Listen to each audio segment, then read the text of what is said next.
Hello everyone and welcome back to the Common Sense Crypto channel. As with you always, this is Rich doing another video today on XRP. So I hope you're all having a wonderful day today wherever you are in this great world. We're gonna talk about XRP. And I gotta start with this from Black Swan Capitalist. Fed cut rates again. Just as my brother and I told people this was going to happen, they're pushing us back to near zero because this is how a broken, corrupt system keeps itself alive at the expense of everyone else. Expect more currency devaluation and higher inflation. All day long, all over X, I've seen people saying, the Fed cuts rates. That's very bullish for crypto. Who the hell is going to be buying crypto when they can barely afford groceries or gas? Because now inflation is going to go much higher. And anyone that bought XRP at the prices it's at right now or below, they are going to be so happy they did at next year because that crash is coming. Bank of England cuts rates by 0.25% to 4.75% as inflation fell to a 3-year low in September. Breaking news, Hong Kong Monetary Authority reduces base rate by 25 basis points to 5.5% in line with the U.S. Federal Reserve. This is happening globally. This isn't just happening in the United States. This is all planned out long ago. And they are going to crash the entire system globally. And look at how Smug says he won't step down if asked by Trump. Take a listen. Victoria. Hi, Victoria Guido with Politico. Some of the president-elect's advisors have suggested that you should resign. If he asked you to leave, would you go? No. Can you follow up on, do you think that legally you're not required to leave? No. That's because Jerome Powell does not work for the U.S. government. He works for the elites that own the Fed. And an hour later, this post came out. Trump advisor says Powell will likely keep Fed role until 2026. So we're stuck with Jerome Powell and his imaginary numbers until at least 2026. I just introduced End the Fed, Federal Reserve Board Abolition Act, H.R. 8421. This comes from Thomas Massey. And look at all the co-sponsors he got that also want to get rid of the Fed. The Fed is the worst thing that ever happened to the United States. It's the reason that people go to work and they can barely make ends meet. And now they're going to push inflation even higher. And people don't realize it yet. They think everything is bullish for crypto. Some things just aren't bullish. Makes sense considering Ripple is the only blockchain company mentioned in Executive Order 13772 signed by Trump in 2017. Now, Biden vetoed that executive order. And a lot of people in the crypto space say, well, Ripple is the only one mentioned in Executive Order 13772. That's very bullish. But did you ever look at what's in this? Did you ever actually read through this entire executive order? Digital legal identity. It covers digital ID.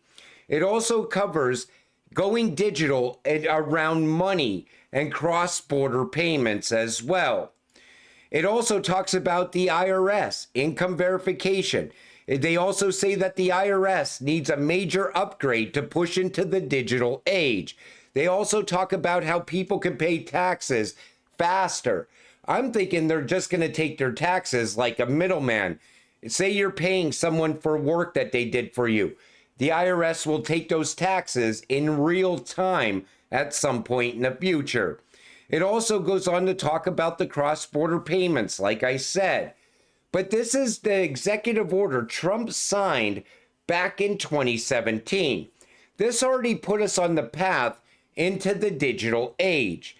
And are we going to go back to this executive order now that Trump is once again the president? The U.S. has no choice but to have a central bank digital currency. They're going to have no choice to have a digital ID because we have so many people in the country now that nobody knows who they even are. That was the whole purpose of having open borders, was to push us in to a digital ID. You're going to have to verify your identity for everything as we push into the future. But I hope that Trump also comes up with a digital Bill of Rights ahead of all of this, ahead of a CBDC, ahead of a digital ID, ahead of everything. But they also go on to talk about how we have to keep up globally, because back then, other countries were already pushing in this direction. And since then, those other countries have pushed way ahead of the United States. Then I heard this and I thought to myself, okay, this kind of makes sense. Take a listen. How important is it to have the Senate and the House in this case? Very important. Very important. Yeah. And that's good news if Trump wants to get us out of the WHO, get us out of the Paris Agreement. But if Trump is here to sell on behalf of the central bankers, sell us on a all digital financial and monetary system and on a digital ID and all these other sort of mechanics that they need to finally snap the control grid into place, then we're in real trouble. And that's why I say the campaign begins today. David, would you like to reflect on that? I was wondering, Whitney Webb posted today on X, the people have been deluded into thinking that the deep state is purely partisan, are in for a big surprise again. She wrote, pay attention to policy action over rhetoric now that the election is over. Whitney Webb warned us for the CBDC and the digital ID.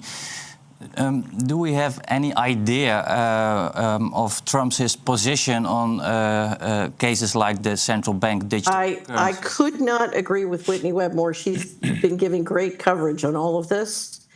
And if you look at what Trump has said on the digital ID, I think it's very and deeply concerning, and Whitney understands that and has covered that extensively. And so we need to be watching what Trump is saying. If you look at the different pieces of what I call the digital concentration camp that's snapping into place, Trump has been on the wrong side of many of these specific points. We do not want an all financial monetary system. We do not want a digital ID. And the last thing we want is somebody, auditing or running the Federal Reserve who is on record as wanting to put a mesh network in the back of your head and hook you up to satellites. So I think, again, what you see around the president is a multiple personality disorder of people who want to build the control grid and are deep in the defense industry like Musk and Peter Thiel, but also people like Kennedy who would like to see freedom and are sincere about that. And the question is, who will win those 1,000 seats and who will win in the policy set in the first 90 days?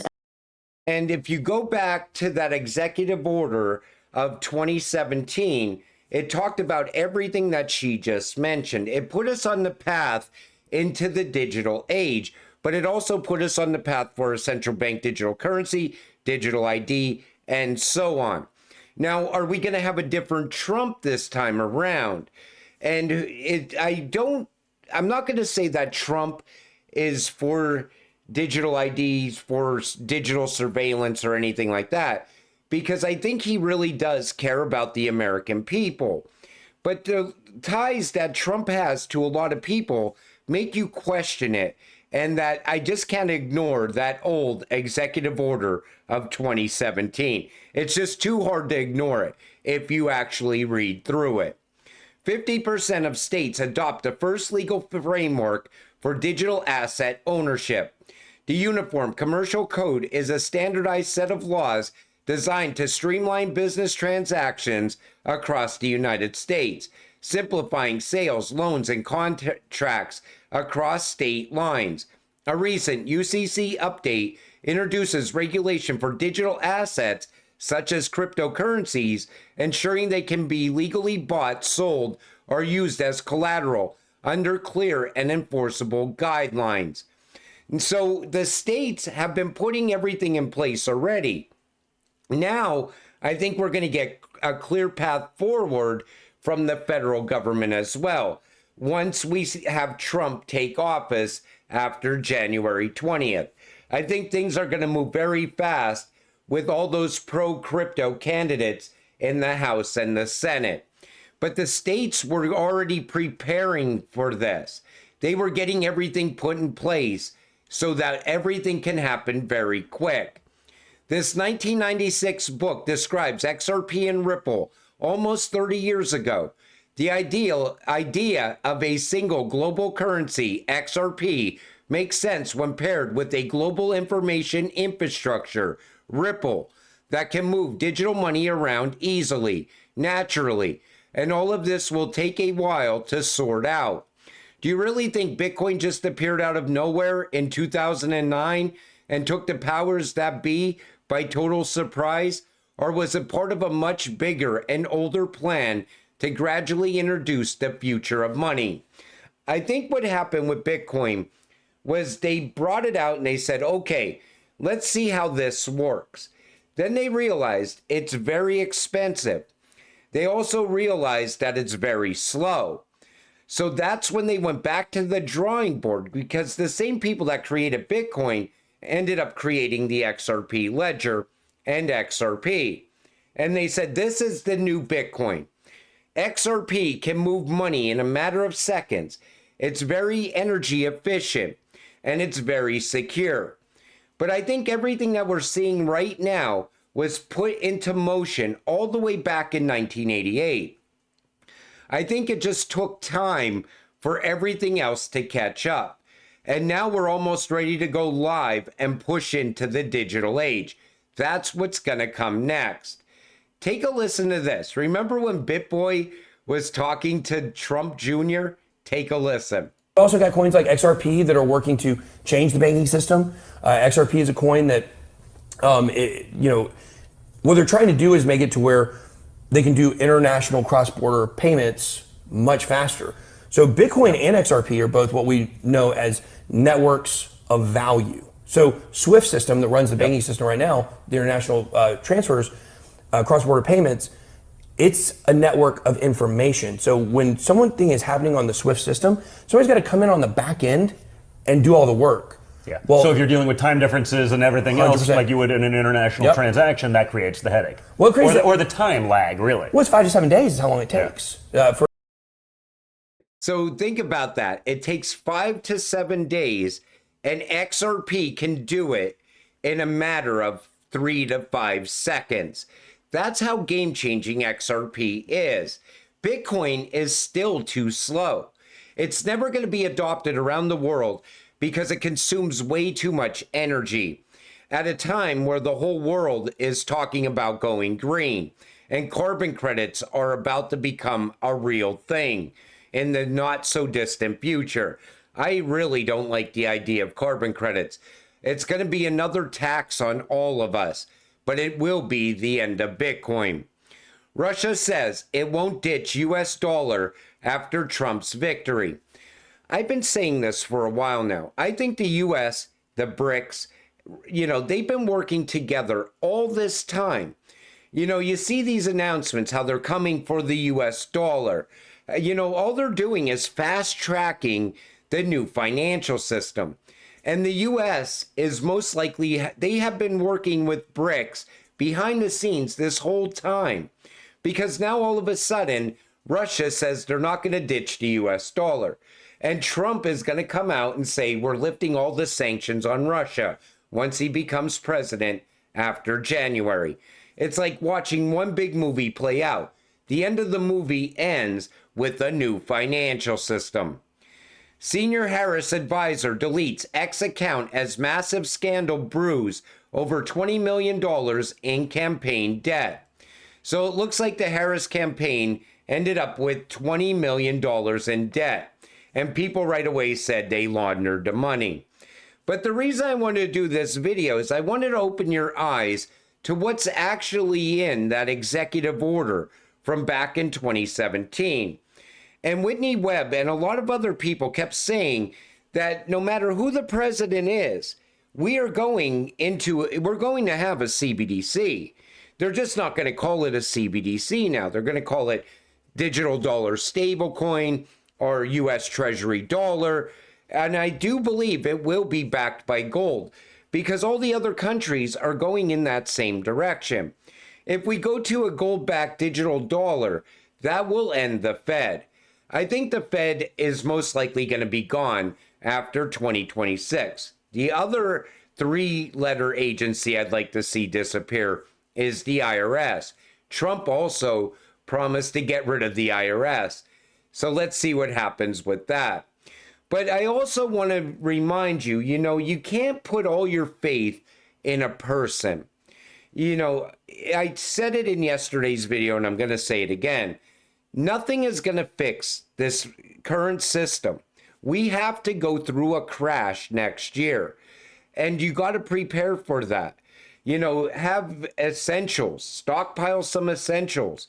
Make sure that you're prepared to take some profit on your crypto to get through the crash.